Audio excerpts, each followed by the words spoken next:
Quer duplicar o valor da sua assinatura? Agora assinar o Observador dá acesso a todos os conteúdos e benefícios e ainda há uma anuidade ACP Bronze grátis. Terá vantagens que vão desde plano de saúde gratuito a descontos em combustível. Esta é uma assinatura que vale por duas. Assine hoje em observador.pt com 45% de desconto.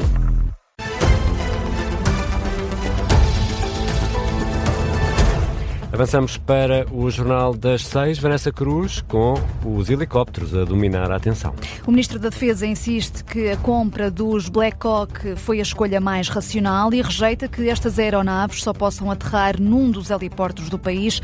Nuno Melo explica que, apesar de serem helicópteros que podem ajudar na emergência médica, não deixam de ser equipamentos militares que têm de estar ao serviço das Forças Armadas, se necessário for. Apesar de todos os prós e contras, o Ministro da Defesa garante que estes helicópteros, os Black Hawk, foram mesmo a melhor escolha. Espero que isto tenha ficado suficientemente claro, não só quanto ao facto dos helicópteros serem bons, serem racionais na escolha porque vão alargar uma capacidade já existente, não só também quanto ao facto de agora a Força Aérea passar a dispor de 3 equipamentos e, dependendo do caso de emergência, pode usar um ou outro. O facto de ter Black Hawks não significa que não tenha os outros todos. E também quanto ao facto da certificação por se tratarem de helicópteros militares. E volto a insistir, nós não estamos a privatizar as Forças Armadas.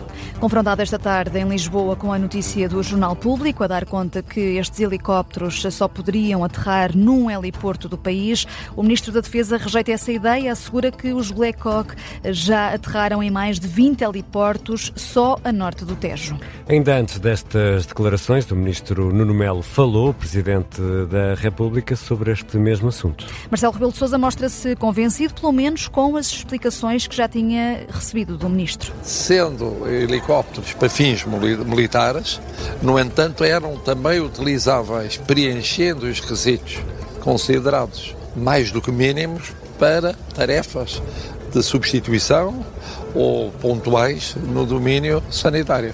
Foi isso que o Sr. Ministro disse e pareceu-me compreensível do que eu conheço de helicópteros. Uma coisa é o fim militar prioritário, outra coisa é a capacidade de utilização para outros fins que são também cumpridos pelas Forças Armadas e bem cumpridos em termos de proteção civil. Marcelo Rebelo de Sousa, que está em Angola, nas comemorações dos 50 anos da independência. E falamos também com quem conhece helicópteros. O presidente do Sindicato dos Pilotos da Aviação Civil diz que os helicópteros de emergência que o Governo decidiu comprar são uma solução de remendo. Posição defendida por Hélder Santinhos, no Explicador da Tarde Política, explica que, apesar dos aparelhos estarem preparados para a emergência médica, não são os ideais. Não são os helicópteros ideais para o INEM, tanto que os Black Hawk não cumpriam nenhum dos requisitos dos cadernos de encargos pelos concursos anteriormente lançados pelo INEM. Portanto, ou seja, se tivessem concorrido com Black Hawk, chumbariam. No entanto, isto é uma solução de recurso. Hélder Santinhos esclarece que estes helicópteros são demasiado grandes para aterrar em determinados lugares. Acontece que o único dos 7 heliportos preparados em hospitais onde estes Black Hawk podem aterrar é no Hospital de Braga. Sim, o presidente do Sindicato dos Pilotos da Aviação Civil sublinha que se a empresa que ganhou o concurso no verão passado, a GulfMed, estivesse a operar, esse problema não existiria. Isto é um remendo à operação de emergência médica, não é? E o grande problema aqui, acho que o foco não deve ser os Black Hawks, mas o foco deve ser porque é que a GulfMed, passado quase 6 meses de ter ganho o concurso, ainda não está em condições de operar. As explicações e as dúvidas do presidente do Sindicato dos Pilotos da Aviação Civil, Hélder Santinhos, foi o convidado do Explicador da Tarde Política. E Carlos Moedas está por esta hora a tomar posse como presidente da Câmara de Lisboa, segundo mandato, e já a ouvir um aviso da vereadora do PS, Alexandra Leitão.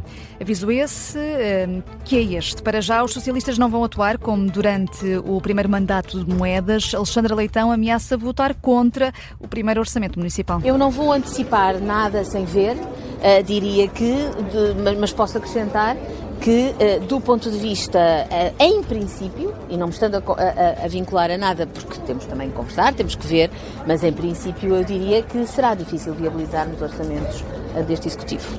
Carlos Moedas ficou a um vereador da maioria absoluta na Câmara de Lisboa, precisa por isso de negociar com a oposição, PS, CDU ou Chega. Tudo indica por isso que Moedas tenha de recorrer aos vereadores do Chega para aprovar o instrumento de gestão da autarquia. Mariana Leitão, a presidente da Iniciativa Liberal, assegura que o Chega vai ficar fora do executivo de Carlos Moedas. A IEL, recorde-se, faz parte da coligação liderada por Moedas, eleita em Lisboa, e assegura a presidente do partido que na capital não há o risco de acontecer o que aconteceu em Sintra. Não haverá Chega na variação com pelouros e, portanto, vamos governar muito bem. Os meus 2 vereadores da Iniciativa Liberal estão muito empenhados em fazer um extraordinário trabalho em prol dos lisboetas. Esse é o foco maior e sempre em respeito pelos nossos princípios, pelas nossas ideias, pelas nossas convicções.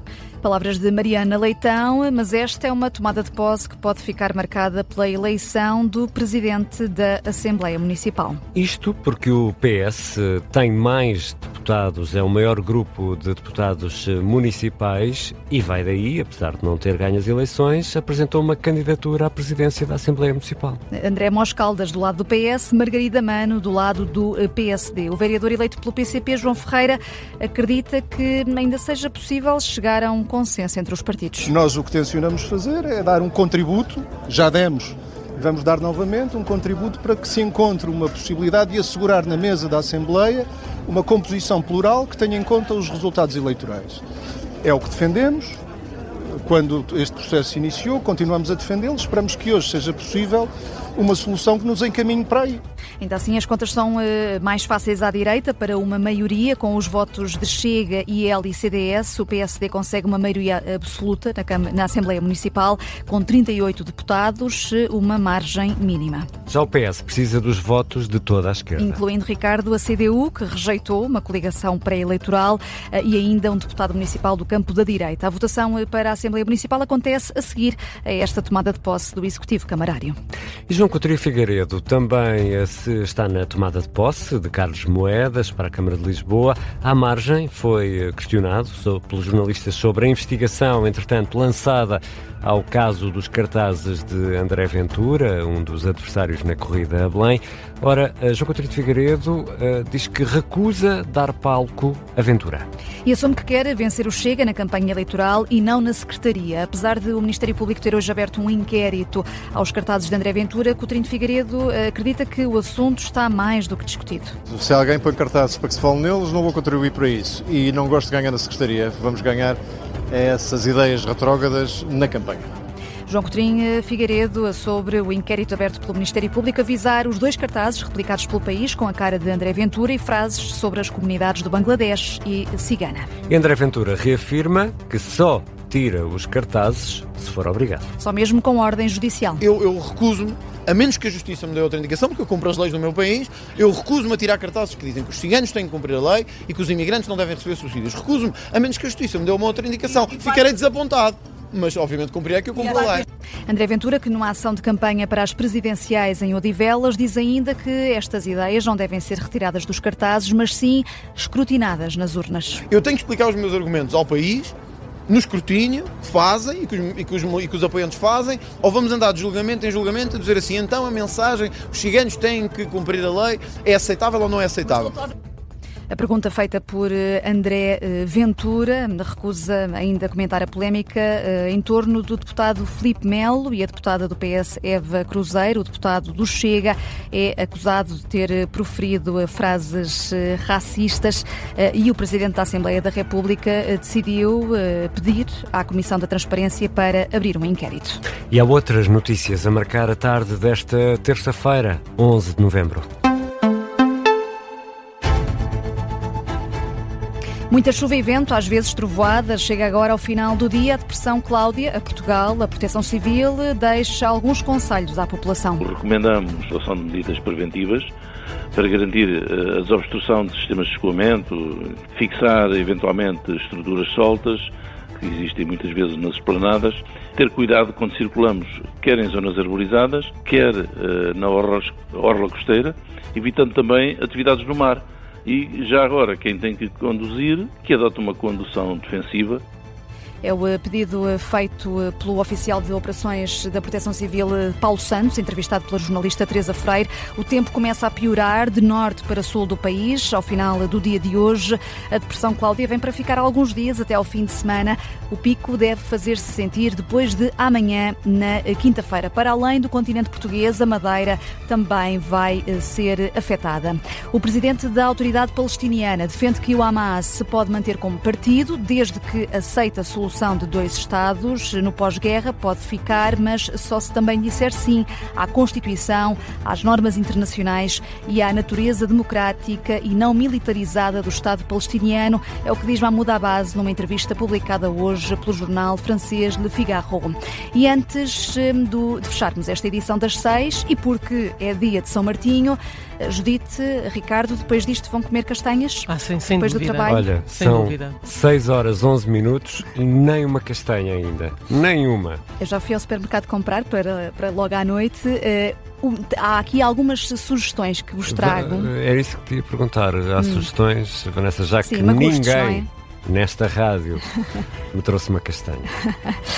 Tenho aqui várias sugestões. Em Alijó já se comem castanhas desde as 7 da manhã. Em Quarteira as castanhas já arrefeceram, foram assadas anteontem, mas quem não puder aproveitar o dia de hoje tem o tradicional magusto no Parque Biológico da Serra da Lousã, mais a norte, no sábado, a partir das 2h30 da tarde. E há alguma... Uma sugestão mesmo para ti, aqui não é? Eu consigo sair aqui de Alvalade, no centro de Lisboa, e ir provar a Vanessa. Sim. Se quiseres, tens ali um senhor que vende castanhas mesmo boas. Ao pé do metro, não é? Ao pé do metro. São quentes e boas. São. Sim, mas há também, por exemplo, o Magusto da Musa, em Marvila. Há também rabanada de castanhas e tudo. Tem direito rabanada de castanhas? Preciso ir lá para ver o que é. Era capaz de experimentar isso. Eu nessas coisas sou muito Tu és um conservador. tradicional. A Travessão da Ponta, em Azeitão, ainda podem aproveitar hoje o Magusto da Casa Museu José Maria da Fonseca. Há convite até para uma prova de vinhos também, com direito, claro, a castanhas e a uma garrafa para levar para casa. Bom, eu não sei se perceberam o meu lamento. São 6 horas e 13 minutos. Estás a fazer um apelo aos ouvintes. Não. E ainda não comi uma castanha hoje. Fica este apelo.